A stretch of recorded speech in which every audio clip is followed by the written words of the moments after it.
Ada apa hari ini? Ini seperti ada desain, seperti ada framing yang memang sengaja untuk Grip Jaya. Seperti memang ada ya ada orderan lah untuk Grip Jaya ini untuk dijatuhkan organisasinya dan ketua umumnya.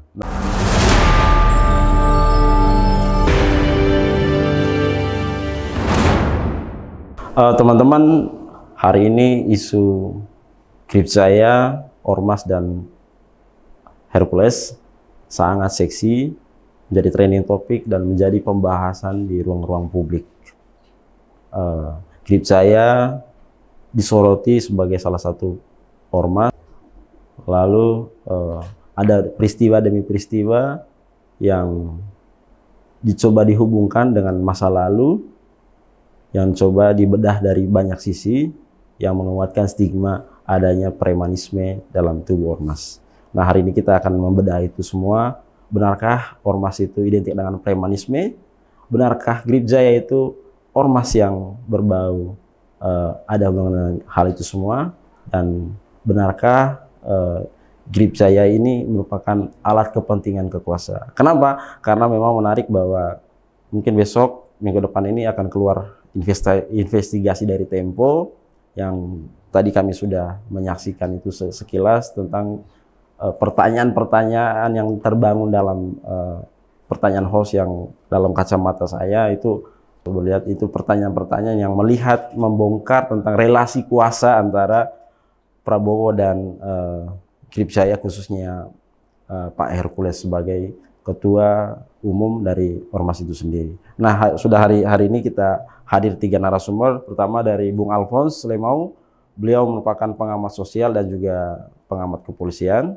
Dan di samping kiri saya, di tengah-tengah ini ada Bung Zulfikar, Sekjen DPP Grip Jaya. Dan sebelah kanan saya sudah banyak diketahui itu Bung Petrus Celestinus, pengamat demokrasi dari Tim Pembela Demokrasi Indonesia TPDI, juga advokat dan praktisi hukum. Nah, mungkin pertama ke Bung Alphonse dulu ya. Jadi ormas, organisasi masyarakat yang tumbuh dan berkembang di Indonesia sudah ada semenjak Republik ini mulai berdiri, di mana berbagai kesatuan-kesatuan rakyat dan sebagainya, dari dengan kelompok latar belakang agama dan sebagainya, mereka ikut membentuk Republik ini sebelum berbagai kesatuan-kesatuan resmi itu berdiri.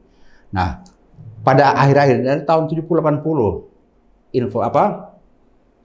terminologi preman ini mulai mengemuka, dan salah satu pendapat dari almarhum Prof. Saitapi, apa sih yang orang persoalkan dalam hal-hal penegakan hukum dikaitkan dengan preman. Preman itu asal kata dari free man, orang bebas yang tidak terikat dengan siapa-siapapun, dan dia tidak terikat dengan negara, dengan gaji dan sebagainya. Jadi kalau kita mau katakan ada perbuatan-perbuatan melawan hukum oleh aparat penegakan hukum, sebutkannya jelas. Apakah ada perbuatan pengancaman? Itu ada pasal. Ada penganiayaan? Ada pasal. Ada pengerusakan? Ada pasal. Jangan ngomong preman. Karena kalau orang-orang dalam bidang hukum, seperti kemarin dari organisasi advokat datang ngomong preman di DPR, agak aneh. Kalau kita omong di DPR Komisi 3 sebagai badan legislatif itu, omong preman, omong saja. Aparat penegak hukum, kemana kalian? Karena kalau ada pembakaran, ada kejahatan atau pelanggaran, kemana aparat penegak hukum? Sedangkan kalau omong di dalam ormas ada oknum yang berlaku sebagai preman, bertanya kembali, ormas ini kan ada pembina, di mana organisasi yang dibentuk undang-undang negara mengakui. Di mana peran negara dalam merawat dan membina potensi masyarakat berupa ormas ini? Jangan sampai orang-orang yang telah dengan kemampuan yang seadanya yang membentuk ormas. Coba kita baca di berbagai anggaran rumah tangga ormas. Tidak ada yang ngomong tentang premanisme. Tidak ada yang ngomong tentang kekerasan terhadap negara. Tidak ada. Nah, kalau yang tidak ada dan ada oknum yang melakukan perbuatan-perbuatan melawan hukum, tindak secara hukum. Jangan sampai tidak bertindak secara hukum, aparat penegak hukum juga diam-diam, tiba-tiba ada stigma. Seolah-olah ini sebuah kejahatan yang sepertinya extraordinary, yang harus kita hadapi secara frontal, dan negara harus sibuk mencawe-cawe. Ini tidak ada masalah sebenarnya karena ini soal-soal biasa. Kalau kita asumsikan negara ini sebuah tubuh, ormas di dalam sebuah tubuh itu, taruhlah di kaki atau tangan kita ada kudis atau ada bisul, rawat. Bukan kita bilang potong atau amputasi, bukan itu strategi negara. Negara ada kalau dalam penegakan hukum itu ada asas preventif dan preemptif dan asas penegakan hukum. Preventif preemptifnya yang mana? Kapan negara melakukan pembinaan, penggalangan atau perawatan terhadap ormas-ormas ini?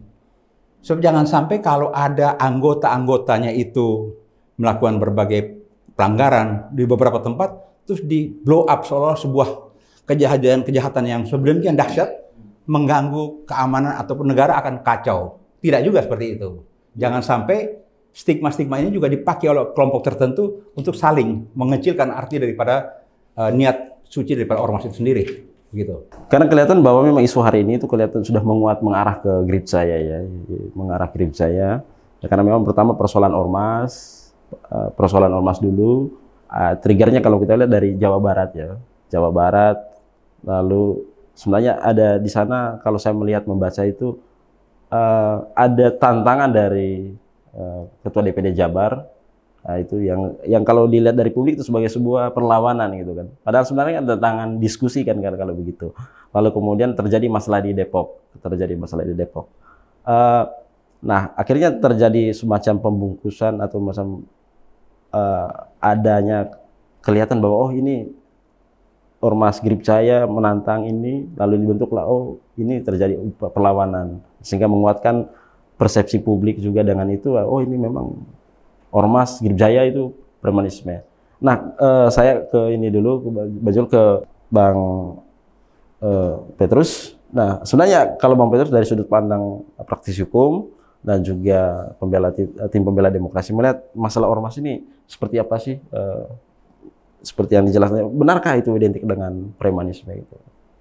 Ya, kalau kita lihat ormas dari segi undang-undangnya, sebetulnya ormas ini punya misi yang sangat mulia, ya, karena dia itu antara lain mewujudkan tujuan negara. Tujuan negara itu apa? Mensejahterakan rakyat, mencerdaskan bangsa, ya, terhadap seluruh warga masyarakat Indonesia. Nah, ormas ini pun pendiriannya adalah didirikan oleh beberapa orang secara sukarela. Dia tidak diminta atau dia dipaksa untuk mendirikan, tapi mereka secara sukarela, ya, beberapa orang mendirikan atas dasar kesamaan cita-cita, kesamaan tujuan, kesamaan kegiatan, kepentingan, ya, kebutuhan, sehingga mereka bersepakat mendirikan ormas atau organisasi kemasyarakatan. Nah, di dalam undang-undang itu sendiri, ormas ini dia tidak bisa berjalan sendiri, ya. Karena itu kalau kita bicara tentang ormas dan eksistensinya, sebagaimana saat ini masyarakat di mana-mana bicara tentang premanisme di kalangan ormas, maka masyarakat juga harusnya melihat ormas dari sisi hulunya, ya. Hulunya itu apa? Di sana ada peran pemerintah. Sejak ormas itu lahir, undang-undang memberi kewajiban kepada pemerintah untuk melakukan pembinaan dan pemberdayaan. Pembinaan dan pemberdayaan ini diserahkan kepada pemerintah. Yang dimaksud pemerintah itu adalah pemerintah pusat dan pemerintah daerah. Khusus untuk pemerintah pusat, itu pembinaannya itu terhadap ormas-ormas yang kualifikasinya tingkat nasional. Ya, tingkat nasional itu dia punya cabang di provinsi dan kabupaten. Ya, termasuk GRIP ini saya lihat dia ormas yang kualifikasinya tingkat nasional. Jadi kalau dalam perjalanan ormas ini timbul ekses, maka ekses ini harus dilihat. Jangan ekses ini hanya dilihat kepada apa yang terjadi di lapangan. Ya, kita ambil contoh seperti belum lama ini kejadian di Depok, lalu masyarakat memvonis GRIP harus dibubarkan, GRIP harus dibekukan. Ini kan suatu tuntutan yang sangat berlebihan. Karena yang namanya perilaku premanisme ini tidak hanya di ormas. Perilaku premanisme yang akhir-akhir ini muncul ini sebetulnya cermin dari premanisme yang selama ini terbungkus di dalam institusi negara. Di mana-mana terjadi orang menjarah hak orang lain, ya kalau di dalam institusi negara yang dilakukan oleh oknum-oknum itu penjarahannya secara halus. Jika dibandingkan dengan praktek di lapangan di mana ada preman yang ya kadang-kadang dia paksa orang di jalan. Ya, itu yang saya katakan ekses tadi. Jadi apa yang terjadi dengan ormas akhir-akhir ini adalah ekses dari kebijakan keliru yang dilakukan oleh pemerintah dalam membina ormas, dalam memberdayakan ormas. Ya, mereka membuat undang-undang. Ya, mereka menentukan bahwa ormas ini pembina dan pemberdayanya itu adalah pemerintah dan pemerintah daerah.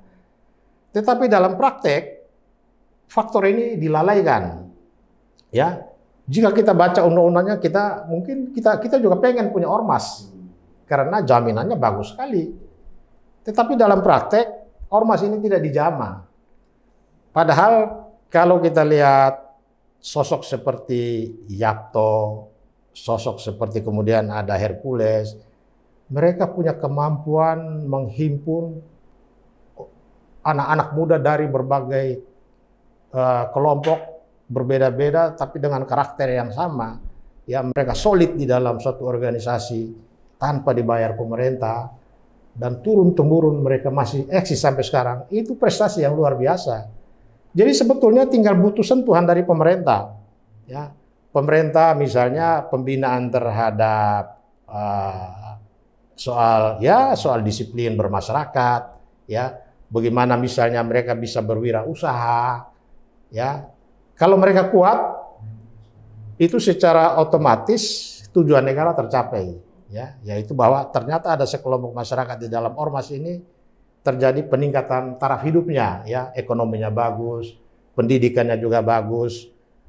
Tapi banyak ormas yang meskipun tidak disentuh oleh pemerintah, tapi mereka bisa maju, ya, maju dalam arti organisasinya jalan, ya, pemuda-pemuda yang dihimpun dari tadinya liar-liar di berbagai tempat dikumpulkan di dalam organisasi yang mereka solid dengan satu pimpinan, itu luar biasa, ya. Jadi organisasi yang paling solid itu sebetulnya organisasi kemasyarakatan yang lebih spesifik lagi ormas kepemudaan.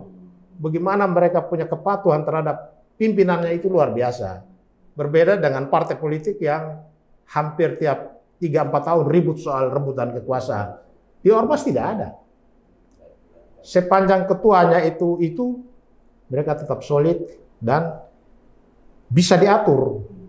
Jadi kalau ada ekses di lapangan seperti terjadi keributan, itu tinggal, misalnya kalau di P3 ya tinggal kontak Bung Yapto, kalau di GRIP tinggal kontak Bung Hercules, selesai. Tidak ada melebar kemana-mana. Dapat diselesaikan dengan cara yang sangat sederhana, tidak perlu perdebatan seru di persidangan pengadilan. Saya kira itu. Nah, kita ke Bang Zul. Nah, ini melihat ada dua pandangan dari sudut pandang yang berbeda. Nah, Bang Zul, kita lihat dulu sebenarnya peristiwa hari ini yang kebetulan memang GRIP ini lagi seksi-seksinya ya, mungkin karena ada bau nama Pak Prabowo ya kalau kita membaca pernyataan Pak Hercules. Sebenarnya apa sih yang terjadi di saat ini, lalu apa yang Bang Zul sebagai Sekretaris Jenderal melihat? Mungkin elaborasi sendiri tentang peristiwa Depok gitu, sehingga publik juga tahu sebenarnya kenapa pernyataan dari ini, kita bukan preman, kami bukan preman, itu diyakinkan atau publik yakin gitu dengan pernyataan itu sendiri. Nah, Bang Zul, silakan Bang Zul. Baik, jadi ini kan awal mulanya kan dari Jawa Barat ya, dari Jawa Barat terkait pernyataan Pak Gubernur KDM yang punya program untuk memberantas preman di Jawa Barat. Nah, lalu direspon oleh Ketua GRIP Jaya Jawa Barat untuk menantang beliau untuk berdiskusi. Ya, jadi bahasanya itu menantang diskusi, bukan menantang gubernur untuk ribut, untuk berkelahi, atau membangkang gubernur. Tidak, bukan itu, untuk berdiskusi. Karena menurut Ketua DPD Jawa Barat, beliau itu ingin tahu apa sih kriteria preman yang dimaksud oleh KDM itu. kan harus diperjelas oleh masyarakat. Sampai hari ini itu kita sebagai masyarakat apa kita tahu kriteria premanisme itu apa sih? Pemerintah juga nggak pernah menjabarkan gitu. Polisi juga tidak pernah menjabarkan apa itu preman. Seperti apa itu preman? Kategori seseorang untuk dituduh dia sebagai atau disebutkan dia sebagai preman sampai detik ini belum ada petunjuknya, belum ada ketetapannya. Polisi juga ingin menunjuk orang kamu preman, dasarnya juga belum ada, kan gitu. Sampai hari ini tidak ada. Jadi ini hanya framing saja, Ya mungkin kalau seharusnya saya sih ngasih saran ya. Bahasanya itu bukan pemberantasan premanisme, tapi pemberantasan pemberantasan pelanggar hukum atau penegakan hukum. Ini hal yang biasa dalam sebuah negara. Ketika sebuah negara itu terjadi masyarakatnya banyak yang melakukan pelanggaran hukum, ya disitulah tugas kepolisian atau tugas para penegak hukum untuk melakukan penertiban. Itu hal yang biasa, nggak ada yang spesial di situ menurut saya. Itu hal yang umum bagi saya. Ketika ada pelanggaran hukum yang dinilai sudah meresahkan, ya dilakukan penegakan. Nah, tapi yang terjadi di sini adalah sebuah framing dengan membuat sebuah jargon yang menurut saya abu-abu, preman. Saya mau bertanya kembali kepada yang menyatakan kata-kata preman itu. Menurut kamu preman itu kategorinya seperti apa? Apakah orangnya pakai anting? Jadi katakan preman? Apakah orang yang memakai tato? Hari ini orang memakai tato itu sebuah seni. Kalau yang palak-palak atau gimana? Apakah itu orang yang melakukan pemerasan atau orang yang memalak-malak? Kalau orang yang melakukan pemerasan, memalak itu bagi saya itu preman. Itu pelaku pelanggaran hukum. Itu pelaku kriminal. Kan sudah ada bahasa hukumnya untuk hal itu. Ada orang nih memeras orang, memalak orang, ya kan? Bahasa hukum itu kriminal. Itu sudah ada gitu. Kenapa tidak dipakai bahasa yang sudah ada aja, yang jelas ada dasar hukumnya gitu? Kenapa harus menggunakan bahasa yang abu-abu? Nah, untuk orang yang melanggar hukum tadi, kriminal tadi, tidak peduli bajunya apa. Mau dia pakai baju ormas, sekalipun dia memakai baju agama, ya kan keagamaan, dia memakai baju polisi, baju tentara, baju PNS, ya tangkap. Itu namanya pelaku kriminal. Sikap Grip Jaya sendiri tegas? Sikap Grip Jaya sudah tegas berkali-kali. Jauh sebelum peristiwa ini terjadi. Jauh. Berkali-kali dalam setiap momentum, setiap acara-acara pelantikan, Ketua Umum kami, Bapak Haji Hercules itu selalu mengatakan, Grip Jaya tidak kebal hukum. Anggota Grip Jaya tidak kebal hukum. Termasuk saya, Ketua Umum Grip Jaya, tidak kebal hukum. Jadi para anggota semua harus berhati-hati, jangan sampai kalian melanggar hukum, memanfaatkan organisasi ini, memanfaatkan baju ini untuk pelanggaran hukum. Itu berkali-kali ada jejak digitalnya. Bukan baru dikatakan hari ini setelah ramai, tidak. Tapi jauh sebelum terjadi ada apa-apa, Ketua Umum selalu mengingatkan hal seperti itu. Nah, jadi kami hari ini seolah-olah hanya Grip Jaya yang dibahas. Hanya Grip Jaya yang dibahas, pelaku premanisme, pelaku tindak pidana kriminal gitu. Sementara saya selaku sekretaris jenderal, ya, saya yang mengetahui di dalam organisasi saya sudah mengecek sampai ke bawah. Ya, memang kita akuin, semua institusi, semua lembaga tidak ada yang bersih, tidak ada yang luput ya dari oknum-oknum yang melanggar hukum. Apapun itu, tidak hanya ormas. Ormas itu tidak dibiayai pemerintah, Pak Bung. Yang dibiayai pakai APBN aja, yang pakai APBD, maaf ya, institusi negara.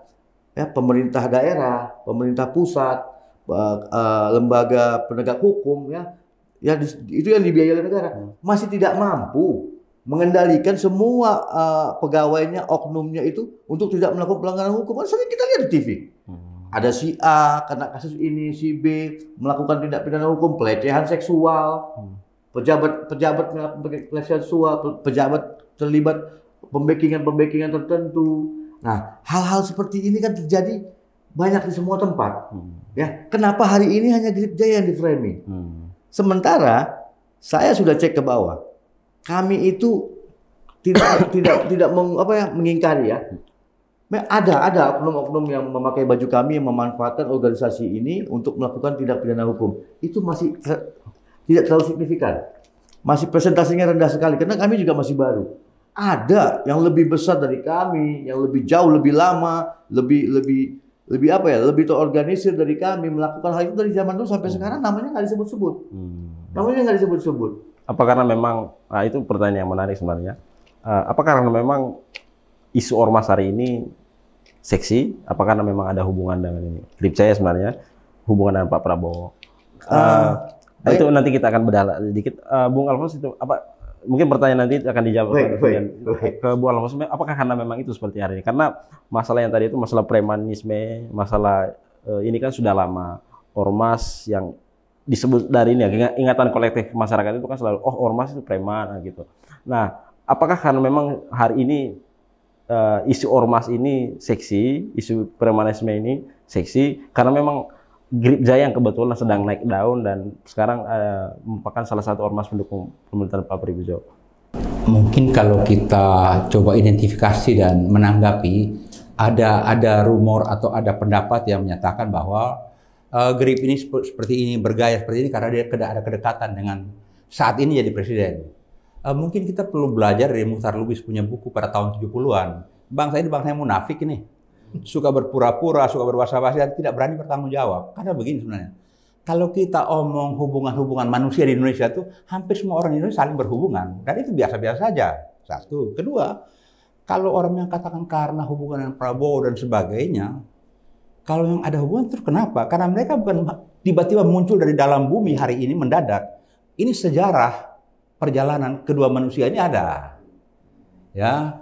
Jadi kalau orang bilang ada hubungan dan kita katakan tidak juga, itu juga munafik. Karena apa? Jejak digital itu ada. Kalau saya pada saat masih bertugas, itu ada beberapa orang, ada yang buka ada baju, ada yang pakai baju kaos, pegang senjata begini, itu di Timur Timur dulunya.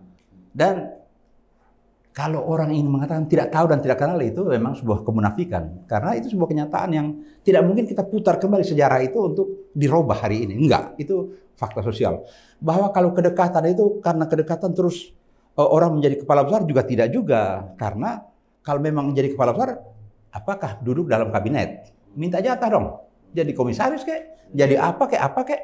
Karena sekarang kita lihat di sekitar Pak Prabowo pun, kalau yang duduk sekitar dia juga bukan orang-orang suci. Bukan para pastor, para ustadz, tidak juga para pembantu-pembantu beliau kalau kita katakan. Jadi kalau orang seperti Hercules dengan keadaan seadanya, pendidikan seadanya, terus kita mau hubung-hubungkan, itu juga sebuah framing yang mengada-ada karena kalau memang mereka pernah kenal, so what? Atau kalau mereka saling pernah saling membantu dan sebagainya, ada apa? Toh bukan juga hari ini seorang presiden buka pintu, silahkan Hercules rampok sesuka-sukamu. Tidak juga. Di dalam koridor hukum. Kau bekerja di sana, saya di sini, masing-masing saling menghargai. Dan itu sebuah sikap yang patut kita apresiasi, karena jangan sampai juga seseorang yang pernah berbuat kebaikan atau pernah berhubungan jadi teman, satu hari begitu dia jadi pejabat, dia lupa. Jadi maling kundang misalnya kan, itu juga tidak benar secara kepribadian berbangsa bernegara. Jadi kita tidak perlu juga terlalu mengangkat itu menjadi sebuah topik yang menjadi sangat-sangat sensitif. Tidak. Ini hubungan-hubungan manusia pada hakikatnya. Karena siapa sih yang mengira satu hari Prabowo yang pada tahun sekian di sana seperti itu, ini hari jadi presiden? Tidak ada orang mengira. Atau siapa juga yang bisa mengira Hercules yang dulu di sana, bukan siapa-siapa, hari ini jadi seorang ketua GRIP dengan masa sekian banyak. Tidak ada. Apa kurang orang Indonesia yang sekolah tinggi dan sebagainya. Hari ini belum tentu juga jadi kayak Hercules. Nah, jadi itu sebuah kenyataan sosial yang harus kita lihat apa adanya, dan secara jujur, ya menurut saya kita harus bersyukur bahwa ada orang yang seperti itu keadaannya, tapi bisa menghidupkan, memberikan lapangan pekerjaan atau berkontribusi, berpartisipasi, dan membuat manusia Indonesia yang ada di sekitar dia menjadi sesuatu yang bisa bermakna. Kalau ada yang melanggar, dia juga bilang tindak. Jadi apa jadi persoalan di sini? Kita harus lihat itu secara jernih supaya dalam membuat kesimpulan dan membuat berbagai tuntutan dan sebagainya harus fair. Jangan sampai kita seperti ormas-ormas itu seperti kayak ayam aja. Kapan-kapan diperlukan kita adu mereka jadi ayam adu karena kita perlu. jadi kaki busuk untuk suatu tujuan. Nah, kapan tidak diperlukan kita bikin ayam sayur, kita jadi pesta sembelih dia. Itu yang saya kira perlu kita sadari bersama.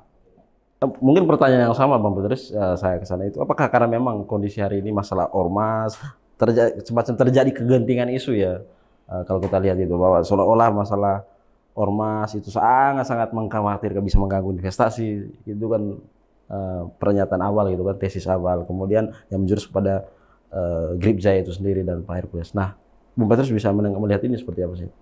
Ya, kalau sekarang ini orang hanya fokus bicara tentang Grip, kemudian dihubung-hubungkan dengan kedekatan Bung Hercules dengan Prabowo, saya kira ini bisa saja terjadi dan sangat mungkin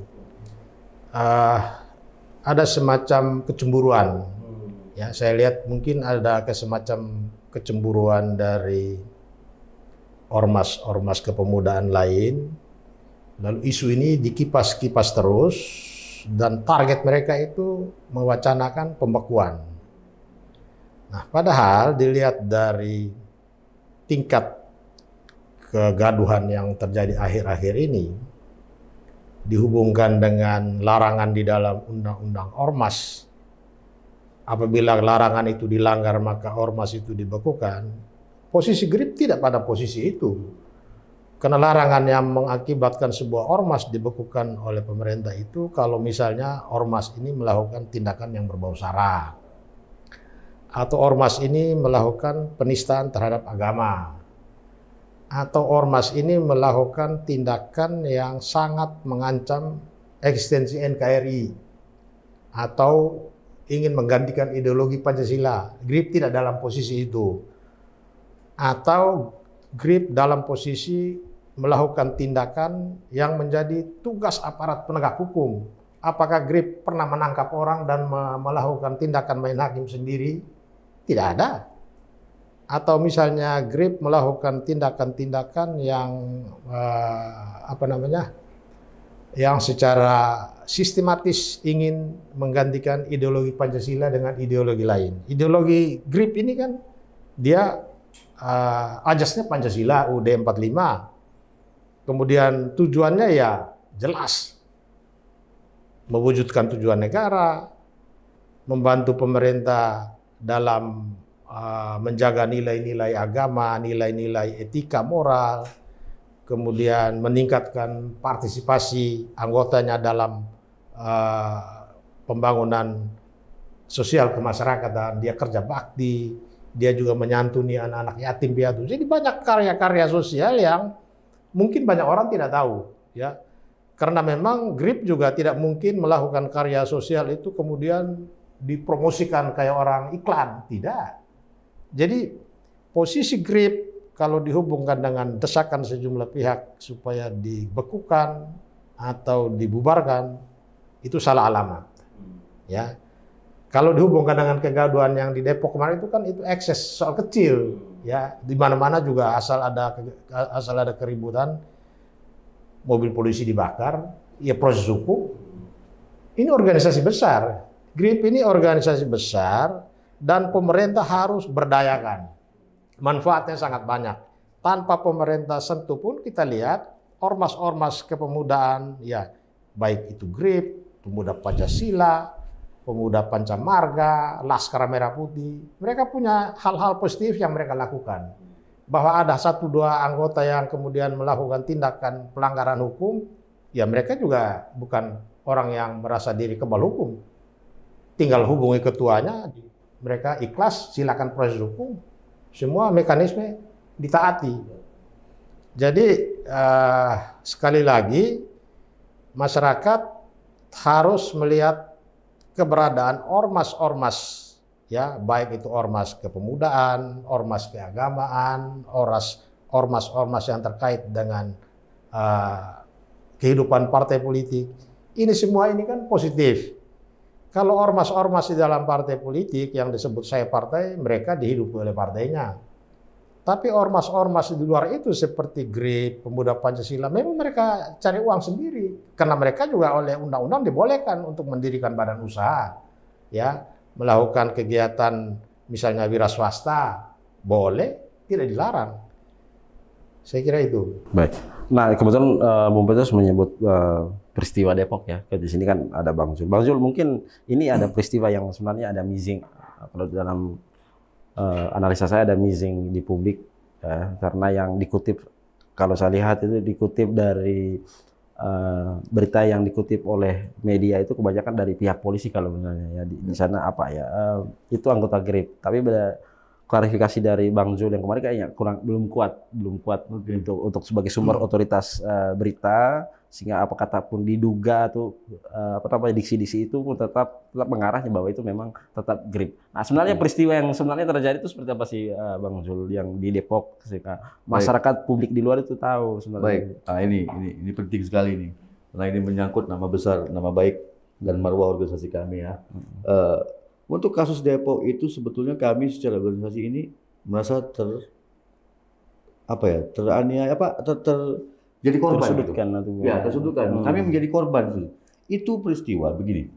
Ada sekelompok orang ini sedang bersengketa dalam sebuah lahan tanah, ya, dan terjadi perseteruan dengan pihak aparat penegak hukum, ya.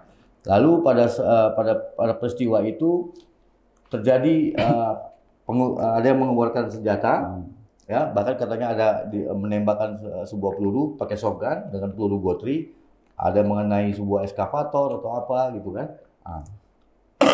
Akibat dari ulah oknum tersebut, polisi melakukan pemanggilan pertama kepada oknum tersebut. Pada saat terjadi peristiwa itu, mereka sama sekali tidak ada hubungannya dengan GRIP. Mereka itu berasal dari salah satu ormas. Ada dua kelompok. Kelompok ormas IA, ya saya nggak sebutkan nama ormasnya. Satu ormas kesukuan itu. Dua-duanya ormas kesukuan tuh. Yang satu dari suku lokal dan satu lagi dari suku dari Sumatera sana. Dari ormas tersebut. Nah, nggak ada hubungannya sama GRIP. Lalu ketika mereka mendapat panggilan pertama dari kepolisian, mereka berembuk, kita harus cari perlindungan kemana ini? Pemikiran mereka ya, perlindungan kemana nih? Oh, kita harus masuk ke GRIP supaya kita mendapat perlindungan hukum, supaya kita tidak ditangkap. Berupayalah mereka untuk masuk ke GRIP, mencari jalan. Sampai datang seseorang menemui saya langsung. Menemui saya menyatakan bahwasanya di Depok itu ada sekelompok orang dengan jumlah yang besar ingin masuk menjadi ke GRIP. Oh, kalau gitu ya oke, nanti saya bicarakan dengan Ketua Jawa Barat, karena yang punya otorita itu Ketua DPD Jawa Barat. Berselang 2 hari kemudian, saya dapat lagi telepon dari orang yang membawa orang tersebut ke saya. Pak Sekjen, tahan dulu deh untuk masukin mereka untuk masuk ke GRIP. Kenapa? Saya bilang, mereka itu ternyata sedang terlibat masalah hukum. Jadi takutnya mereka nanti akan memanfaatkan organisasi kita hanya untuk berlindung. Oh, kalau seperti itu ya jangan, saya bilang. Kakak. Saya telepon Ketua Jawa Barat membenarkan. Iya Pak Sekjen, saya juga sudah cek ke lapangan. Ternyata mereka itu sedang ada masalah hukum. Jadi sebaiknya kita jangan menerima mereka dulu. Dari dasar itu kami tidak pernah mengeluarkan surat apapun untuk mereka. Apalagi SK, mandat saja tidak. KTA juga tidak. Kami tidak pernah memberikan baju kepada mereka, apalagi bendera. Nah, tapi di lapangan ada terlihat mereka itu yang memakai baju GRIP dan bendera GRIP. Mereka membelinya sendiri. Bendera mereka mencetaknya sendiri. Lalu mereka menancapkan di lokasi tempat mereka bersengketa. Seolah-olah mereka sekarang sudah berlindung di GRIP. Oke. Tidak lama berselang kemudian terjadilah peristiwa Depok. Yang di framing itu adalah anggota GRIP. Lalu saya merespon dengan membuat keterangan pers, ya, secara resmi, konferensi pers secara resmi GRIP Jaya tidak mengakui mereka sebagai anggota GRIP. Dan tidak ada yang membantah itu. Dan ketika seseorang untuk dijustifikasi untuk menjadi seseorang itu apa, itu kan harus memiliki alat bukti. Katanya saya ini Sekjen GRIP Jaya. Apa buktinya? Saya punya SK, saya punya surat pengangkatan, saya punya KTA. Nah, ketika orang dijustifikasi dia itu seorang polisi, seorang tentara, dia harus memiliki surat pengangkatan, ya, surat KTA, kartu tanda anggota, sama di kita juga begitu. Nah, ketika ada orang memakai baju polisi atau baju tentara terus melakukan tindak pidana kriminal, lalu ternyata dia gadungan, terus kita framing polisi yang melakukan. Seperti yang sekarang terjadi di Grip yang melakukan gitu. Nah, kami kan korban saat ini. Dan kami melihat di sini dari peristiwa Depok yang sudah clear sebetulnya, sudah selesai, itu tindak pidana murni, tindak pidana kriminal, silakan ditangkap pelakunya, silakan diproses hukumnya, silakan jalan. Kenapa hari ini terus digoreng-goreng, terus dikait-kaitkan nama Grip. Nama Grip. Sementara peristiwa yang sama setahun, 2 tahun, 5 tahun, 10 tahun yang lalu yang lebih parah dari itu banyak terjadi. Nggak ada ekses apa-apa tuh. Negara biasa-biasa aja tuh. Masyarakat biasa-biasa aja. Ada apa hari ini? Ini seperti ada desain, seperti ada framing yang memang sengaja untuk Grip Jaya. Seperti memang ada orderan lah untuk Grip Jaya ini untuk dijatuhkan organisasinya dan ketua umumnya. Nah, Bang Juli di sana kan bahwa itu seseorang yang dibuktikan, seseorang itu tergabung sebagai anggota Grip Jaya dibuktikan dengan KTA kan. Tapi ada peristiwa sebelumnya bahwa mereka ini bermasalah secara kasus. Ya. Apakah memang itu ada apa istilahnya mencari perlindungan atau bagaimana? Sikap dari Grip Jaya kan jelas menolak kan. Ya, tapi apakah itu melihat sebagai upacara mencari perlindungan di Grip atau seperti apa? Ya itu setelah kami mengetahui hal itu kan kami tahan. Kami tidak memberikan surat apapun. Jadi tadinya itu sudah mau diangkat mereka sudah mau diberikan karena kebetulan Kota Depok itu ketuanya kosong. Ketuanya yang sebelumnya meninggal dunia. Jadi memang ada kekosongan kepengurusan di Kota Depok. Sehingga ketika mereka mau masuk sebagai mengambil posisi di ketua tingkat Kota Madya Depok, itu kami saat itu ya merespon karena memang kosong gitu. Nah, tapi setelah kami mendapat informasi ternyata mereka itu sedang ada masalah hukum, kami menahan dan tidak ada surat apapun yang dikeluarkan oleh Grip Jaya untuk mereka. Jadi kalau mereka di framing sebagai anggota Grip, ya kami korban. Bukannya mereka itu anggota yang sudah ada di Grip setahun, 5 tahun yang lalu, enggak gitu. Tapi pertanyaan publik adalah ketika ormas itu selalu bilang, oh itu selalu oknum gitu kan, selalu oknum. Nah, ketika ini ada anggota itu selalu oknum gitu kan. Lalu bahkan saya membaca beberapa berita itu menjurus begini, kalau misalnya nanti ini, apakah memang ada peluang nggak untuk periksa Pak Hercules gitu? Soalnya memang ini baik koordinir kan ini Bung Marcel, saya udah paham itu. Ini kan sasaran tembaknya ketua umum kami Pak Hercules. Ada peluang nggak untuk memeriksa? Masih ingat nggak kita kasus Ferdi Sambo? Apakah Kapolri diperiksa? Masih ingat nggak kasus-kasus di TNI juga? Apakah Panglima TNI diperiksa? Dan Presiden diperiksa. Presiden itu sebagai Panglima tertinggi loh di TNI. Apa Presiden diperiksa? Apa Kasat diperiksa? Apa Wakapolri diperiksa? Kan tidak. Jadi kenapa ketika di Ormas ini, ketika Grip ini, yang di bawah oknum yang di bawah melakukan kesalahan mau ditembak kepalanya. Tapi kenapa di tempat lain yang di bawah yang berbuat ya dibilang oknum, kepalanya nggak ada masalah gitu. Ini kan sebenarnya ini hal yang umum terjadi. Tapi kenapa ketika hari ini ketika peristiwa terjadi kok jadi menjadi sebuah yang khusus untuk Grip Jaya, khusus untuk Grip Jaya, tapi tidak untuk yang lain-lain. Ada apa ini? Why? Come on. Ayolah. Kenapa hanya untuk Grip Jaya hal itu berlaku? Anggota di bawah melakukan kesalahan, ketua umumnya mau diperiksa. Baik. Nah izin ini Pak Bung Alphonse, sebenarnya kan ini sebenarnya jadi trigger sebenarnya kan. Ada Bang Petrus mengatakan bahwa ini ada kelalaian gitu kan. Tapi sebenarnya ini ada momentum sebenarnya kan, karena misalnya masalah ormas atau mungkin juga kita sedikit menggeser ke premanisme yang coba dikaitkan bahwa memang ormas itu premanisme identik kan begitu. Ini juga momentum sebenarnya dari dua belah pihak ya, baik pemerintah sebagai pengawas yang mendidik apa segala macam dan juga momentum dari ormas itu sendiri untuk berbenah diri atau seperti apa? Ya, saya kira memang dalam menghadapi fenomena seperti ini semua pihak saling menahan diri dan berbenah diri. Karena seperti tadi yang dikatakan oleh Pak Sekjen, aparat penegak hukum kalau periksa Pak Hercules juga sudah sering. Satu, kedua, dalam pemeriksaan itu harus ada alat bukti hukum. Siapa berbuat apa? Jangan sampai karena ini seperti itu di framing terus tiba-tiba ujung-ujung dipanggil. Itu juga tidak profesional karena Apa sih yang diperbuat oleh orang-orang ini, dan orang-orang ini bagaimana dalam berbuat itu, siapa menyuruh berbuat itu. Jadi pertanggungjawaban hukum adalah pertanggungjawaban terhadap individu, tidak ke organisasi. Kecuali ada surat, kalau di polisi tentara ini ada surat perintah tugas, si A, si B, si C laksanakan ini pada tanggal sekian sampai tanggal sekian, targetnya apa. Kan ini tidak ada. Jadi kalau ada yang berpikir akan sampai ke sana, itu pemikiran sesat. Dan saya kira juga aparat penegak hukum hari ini profesional dan tidak sebodoh itu untuk melakukan langkah-langkah yang gegabah karena cari popularitas, ikut mengepak sayap di dalam angin yang hebat ini. Tidak perlu, karena profesional aja. Unsur perbuatan pidananya apa, siapa pelakunya, siapa yang menyuruh melakukan, siapa yang turut membantu melakukan, dan sebagainya. Itu demikian. Jadi memang ya, jadi hari-hari ini kenapa perlu juga pembenahan diri, kenapa? Kita maklum ya, sebuah organisasi yang begitu besar, memang rentang kendalinya itu memang tidak sederhana. Apalagi organisasi ini berangkat dari sebuah keadaan sukarela, masing-masing orang dari berbagai latar belakang masuk dan sebagainya. Bagaimana menyatukan visi organisasi ke dalam masing-masing orang, masing-masing punya kepentingan beda-beda. Jadi mengelola organisasi ini lebih sulit dibanding organisasi polisi, tentara, pegawai negeri. Mereka jelas-jelas. Lu kalau tidak taat pada aturan main, pecat. Organisasi ini kapan saja orang masuk, kapan orang keluar, boleh-boleh saja. Jadi memang kemampuan memanage sumber daya yang beraneka ragam itu bukan sesuatu yang sederhana. Tapi itulah tantangan.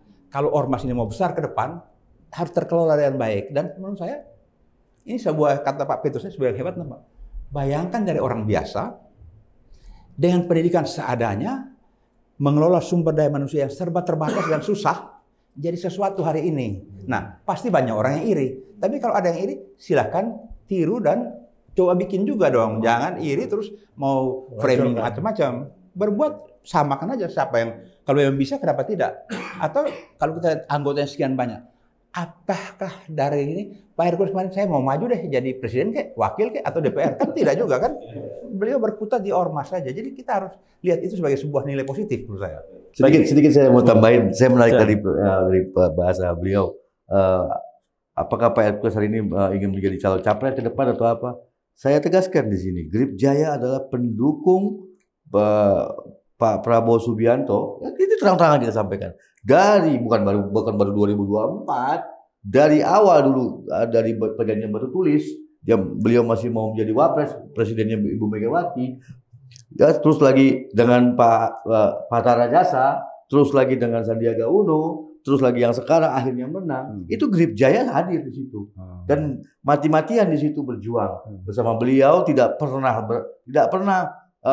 beralih pilihan kemanapun. Di saat beliau terpuruk pun, di saat beliau kalah, kami tetap setia ada di situ. Dan ketika sekarang menang, setelah menang, Grip Jaya tidak pernah meminta jabatan apapun, Pak. Tidak ada yang duduk jadi komisaris apapun.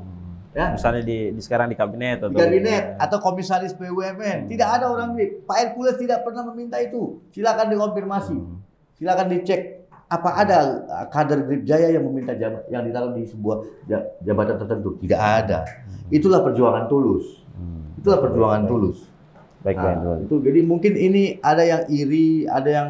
Tapi kalau misalnya ke depan dikasih gimana? Ya? Kalau depan dikasih? Sebetulnya nggak perlu ke depan, sekarang pun kalau mau bisa. Tapi Pak Hercules tidak mau dia. Tapi misalnya kan sekarang tidak mau. Tapi misalnya ada tawaran, atau memang ini nggak ada ke depan kalau ada tawaran gimana? Ya nanti mungkin belum waktunya. Kita kaderisasi dulu kader kita. Ketika nanti ada kader-kader yang layak dan pantas untuk duduk di situ, ya jangan sampai kader nanti yang dihantarkan ke situ itu membuat malu organisasi. Nah, jadi Grip Jaya itu masih menyaring. Masih menyaring kader-kadernya yang mana yang nantinya ke depan layak untuk duduk di sebuah jabatan yang bisa mengangkat nama organisasi, bukan yang justru menjatuhkan organisasi. Baik. Nah ini menarik Bang Petrus. Sekarang kan Bang Petrus kan sudah melihat sendiri peristiwa Depok ya. Ya kalau kita lihat itu kan ada kaitan-kaitan yang berkelindan nih, sehingga ada beberapa advokat yang kemarin itu ya, beberapa advokat yang ke DPR meminta gitu kan, mendesak gitu.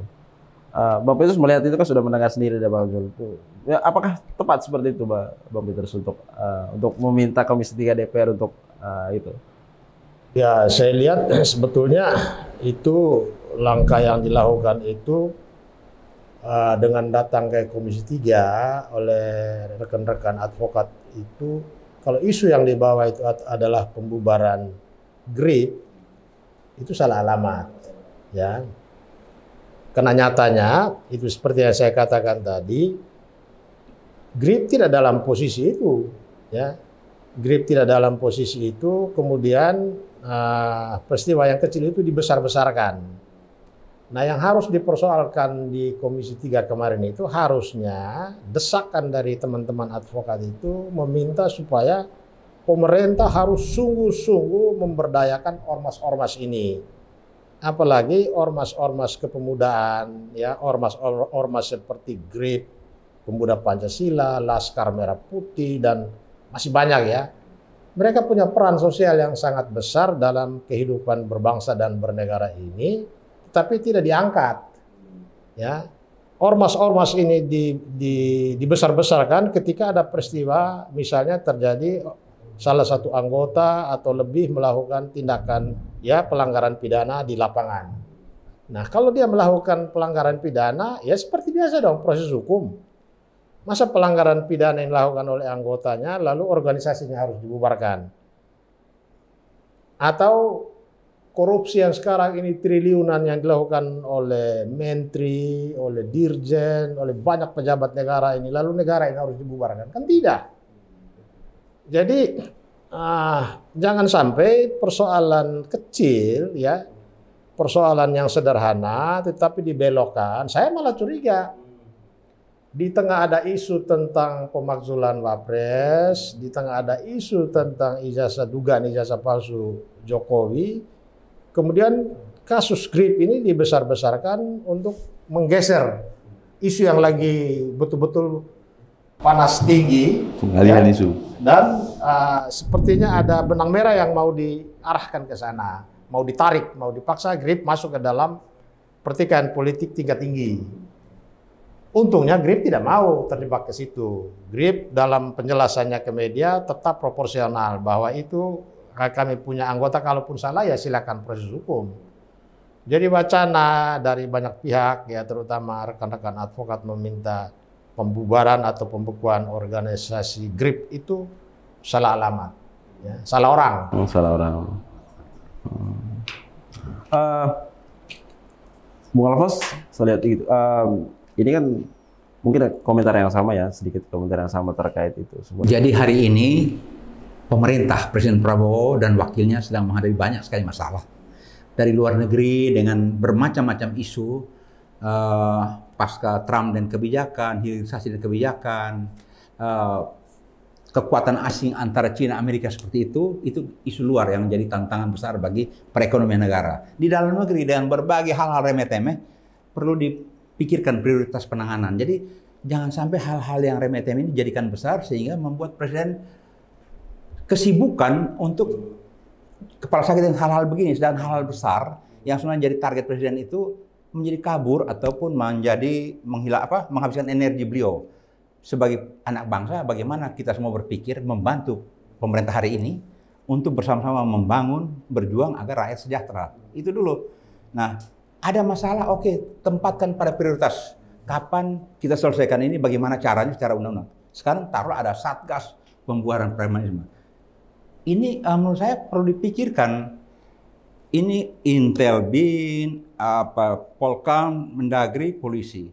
Kenapa tidak pikirkan juga hari ini Departemen Tenaga Kerja, Perindustrian. Jadi kalau mau investasi masuk, ada industri ini, itu, berapa banyak buruh yang diperlukan, Depnaker bagaimana. Terus dengan ormas-ormas, kira-kira kamu punya orang-orang gimana dipekerjakan. Karena sebenarnya ini pekerjaan buat urus perut. Kalau perut terpenuhi, tidak ada kerepotan. Dan itu rakyat sejahtera, negara maju.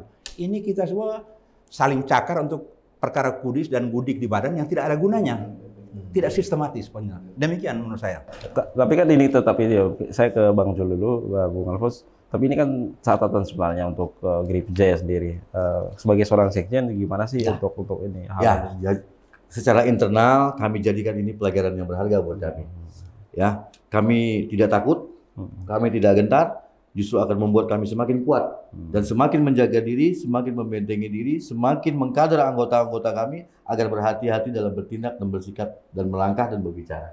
Justru akan memperkuat diri kami sendiri. Jadi kami ambil pelajaran berharga, hikmahnya dari ini, kami jadi lebih mawas diri. Hikmahnya dari sini.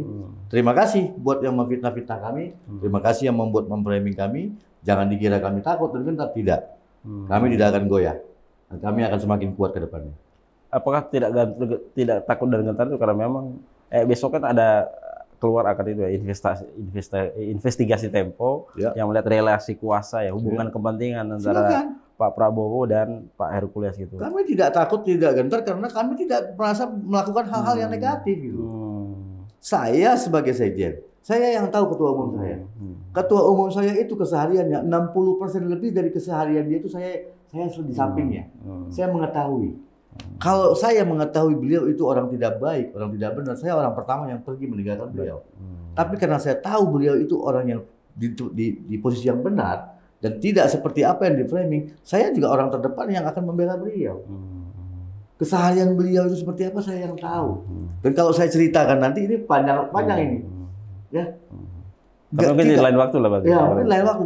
Beliau itu tidak sekarang ini ya, saat ini mungkin masa lalu beliau. Kalau kita bicara masa lalu, semua orang punya masa lalu. Siapa manusia suci hari ini?